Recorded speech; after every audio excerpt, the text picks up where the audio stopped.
Hi, hello, welcome back y'all to another reaction video. So today we're going to be reacting to 10 WWE feuds that went on forever. So without further ado, y'all, about to hop into this video. So let's watch right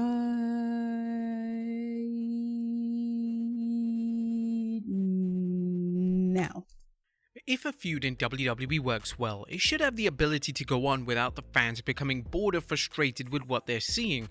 However, WWE unfortunately has a poor habit of allowing a feud to go on forever, with there being no end in sight. The WWE is traditionally stubborn when it comes to certain feuds and are unable to read the room and realize that the fans are completely sick and tired of seeing the two wrestlers face off every time. Join us now as WrestleMania looks at 10 WWE feuds that went on forever.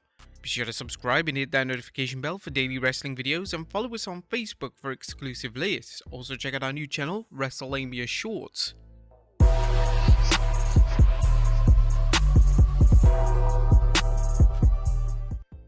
Number 10. Randy Orton vs Triple H. When Randy Orton was unceremoniously booted out of Evolution in 2004, Triple H became his new arch-rival. However, over time, WWE revisited the rivalry so many times that fans began to resent seeing the two legends face off. The two would have their primary rivalry between 2004 to 2005, and then it was revisited in 2007 and 2008. In 2008, fans had assumed that the rivalry had come to a dramatic end, but in 2009, they once again booked the two to face off, and they would collide in the main event of WrestleMania 25. The issue here was that WrestleMania 25 didn't signal the end to their rivalry, as in the summer of 2009 they were once again feuding, main eventing the Bash pay-per-view in the process. The feud should have been legendary, but WWE decided to revisit the feud so often that it quickly lost its luster. Number 9. Sheamus and Alberta Del Rio. One of Sheamus' main rivalries during his world title reign in 2012 was Alberta Del Rio. On paper, the two should have clicked, but WWE refused to end the rivalry at an appropriate time, and WWE booked the match at a number of pay-per-views throughout 2012. The feud went on, and WWE failed to add anything new to the story to generate interest. It was unbelievable to think that this was a world title feud because it just got so dull. The feud dominated WWE television, and it certainly alienated a lot of fans and made them question how much WWE truly cared about the world title. This was especially the case as while Sheamus and Del Rio were endlessly wrestling over the big gold belt, the WWE title was being decided in classic matches between the likes of CM Punk, John Cena, and Daniel Bryan. It was incredibly frustrating as a viewer. Number 8. Sasha Banks vs Charlotte Flair.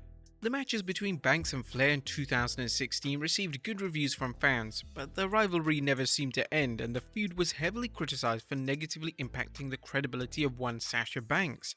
The two began to feud in the summer of 2016, and WWE would book the two to wrestle on virtually every pay-per-view event between SummerSlam and Roadblock End of the Line. WWE would book the feud in an incredibly negative manner, as Banks would win the Raw Women's title on Raw and then drop it to Flair at the pay-per-view. This was the case for every single pay-per-view, and over time, this made fans realize WWE were booking the feud to elevate Flair and Flair alone. What should have been a feud that celebrated women's wrestling instead was a feud which was heavily panned due to WWE's presentation of Banks that some say she seriously struggled to recover from. Number 7. Randy Orton vs Bray Wyatt. The central issue in the somewhat endless feud between Randy Orton and Bray Wyatt was a lack of chemistry. The two would feud between 2016 to 17, and this involved a WWE title match at WrestleMania 33 that was barely passable as a TV match, never mind a match at WrestleMania. When the two revisited their rivalry in 2020 and 2021, the feud was full of outlandish moments involving fire and supernatural antics, but the match quality on display was incredibly disappointing. The two collided once again at WrestleMania 37, and the match once again was rather poor. Orton, who prides himself on his in-ring work, has gone on record to admit that he wasn't a fan of the feud with Wyatt, so hopefully they keep a substantial distance between the two for the foreseeable future. Number 6. Baron Corbin vs Roman Reigns. In November of 2019, Roman Reigns began a feud with Baron Corbin, and whilst these two are great wrestlers in their own right, their chemistry together left a lot to be desired.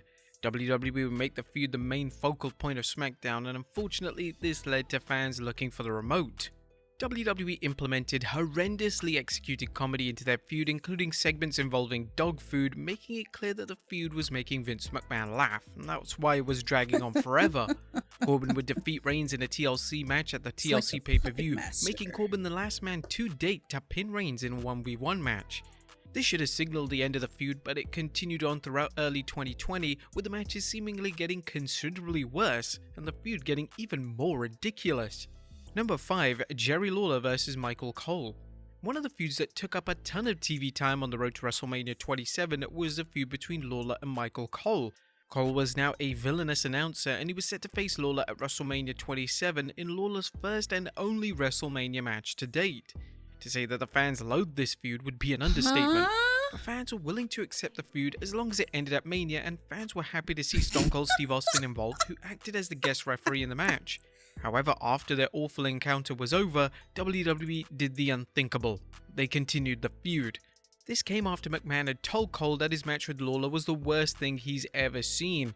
WWE would book 2 more pay-per-view matches between the two, including a Kiss My Foot match at the Over the Limit pay-per-view.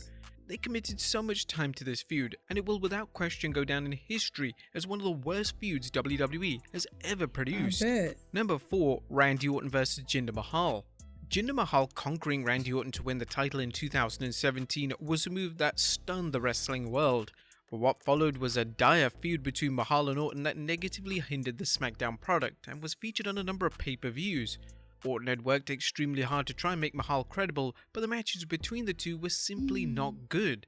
The two would even have a Punjabi prison match at the Battleground event, which was heavily criticized and was labelled the worst match of 2017. After months of the feud, WWE eventually decided to move on. However, WWE fans will always remember that period in 2017 when they tried to present Mahal vs Orton as one of the biggest things in wrestling. Number 3. Goldberg vs Triple H. Upon signing with WWE in 2003, it didn't take too long for Goldberg to enter into a feud with world champion Triple H. The two were set to main event SummerSlam in a 1v1 matchup, but due to an injury, the match was changed to an Elimination Chamber. Nevertheless, fans still expected Goldberg to walk out with the title, but WWE decided to have an injured Triple H defeat Goldberg to retain the title. Some fans pinpoint this as the moment where Goldberg's initial WWE run fell apart, but they did attempt to fix their mistake the next month when Goldberg defeated Triple H to win the gold. The feud went on and on for months, and it was clear that WWE had a lack of trust in Goldberg for being the top guy and were adamant on getting the gold back on the game. In a controversial move, the two would main event the 2003 Survivor Series pay-per-view in arguably the worst match on the show. It was a dull slog that didn't warrant a main event spot. The feud was just never ending, and fans wanted WWE to move on as quickly as possible. When the two would face off one final time in a triple threat match involving Kane at the Armageddon pay-per-view, this finally brought the feud to a close, and Triple H was now on top, making Goldberg's world title reign a complete dud. Number 2. Brock Lesnar vs Roman Reigns. WWE loves to act like the rivalry between Lesnar and Reigns is up there with the most iconic feuds in history.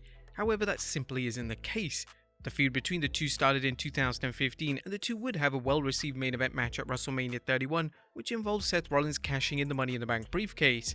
And then in 2018, they would revisit the feud and have the two wrestle in one of the worst main events in WrestleMania history at WrestleMania 34.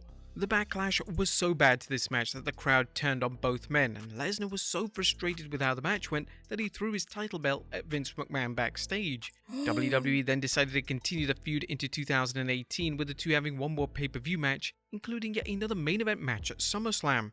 Then in 2021, they made plans for the two to feud again, this time with Lesnar as a face, which made for a much better dynamic, but WWE made the mistake of once again booking the feud to go on for far too long. They'd wrestle at Crown Jewel before seemingly settling their rivalry in the main event of WrestleMania 38. However, in the summer of 2022, WWE once again decided to feature a feud, and the two would main event the SummerSlam pay-per-view.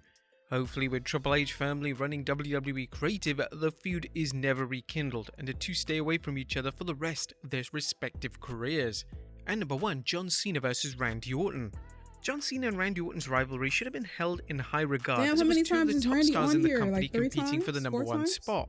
However, they made the fatal mistake of thinking that the rivalry needed to last for months on end and needed to be redone time and time again. Their rivalry in 2007 was well executed, and the two should have, in all fairness, ended their feud the following year at WrestleMania 24 in a 1v1 match. But it was in 2009 where the problems began.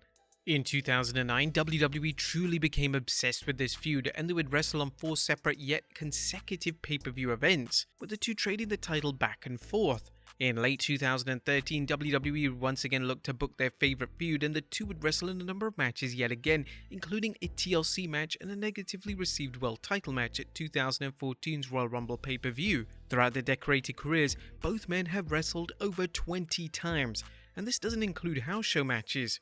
This is truly insane to think about, and WWE without question ruined what could have been an immensely special rivalry between two all-time greats. But there you have it, folks. 10 WWE feuds that... How many people has Vince pissed off? Like, Randy was... not Randy. Brock was over it. Like, he said he threw his belt at Vince. Like, bro, you're the reason for this shit. That the crowd is so dissatisfied with this feud. He's probably like, end it. But Vince is like, nah, keep going, trying to push it. You know what I mean? So, oh wow, that's crazy. Vince just pisses off everybody. But that's gonna do it for this reaction, y'all. Leave some comments down below. And then this Randy Orton and Cena feud. Yeah, like, if it doesn't make sense, if it's not even entertaining, let it go. Like, move on. And like, the story has to make sense. If it just gets to a point where it's just silly and dumb, like the dog food thing, like, come on. Like, you just doing random shit at this point. But leave some comments down below, y'all. Let me know what you guys think, and I will see you in the next one. Toodles.